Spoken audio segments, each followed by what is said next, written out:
কোথাও যাস না মা, আমরা তো তোকে ভালোবাসি। আমাদের ছেড়ে কোথাও যাস না, সব ঠিক হয়ে যাবে। আপনারা থেকে কি হবে মা? আপনারা আজ আছেন, কিন্তু কাল যে ভালোবাসার সেই তো ভালোবাসে না, যে বোঝার সেই তো বোঝে না।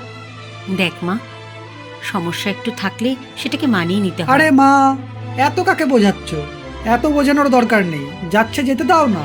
পিপিলিকার পাকা গজায় মরিবার তরে, একবার বাড়ি ছেড়ে যা, তারপরে বুঝতে পারবে। দেখেছেন তো মা আমাকে কি কথা বলছে? যে আমাকে গুরুত্ব দেওয়ার সেই আমাকে গুরুত্ব দেয় না, যে ভালোবাসার সেই আমাকে ভালোবাসে না। আপনারা হয়তো আমাকে ভালোবাসেন, কিন্তু আপনারা তো সারা জীবন থাকবেন না। আর পাখা গজিয়ে না হয় নিজের মরণ নিজেই ডেকে আনি। আর এখানে থাকলে তো অন্যের ব্যবহারেই সেই মরণ আসবে।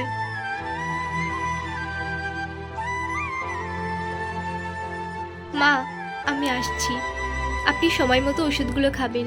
মানুষের কথা হলো এমন অস্ত্র যেটা দিয়ে মানুষকে আঘাত করে ক্ষতবিক্ষত করা যায়, কিন্তু সেই ক্ষতগুলো দেখা যায় না। আর বিয়ের পর স্বামী বা স্ত্রীর একে অপরের কথাবার্তায় একে অপরকে মানসিক শান্তি দিতে সাহায্য করে।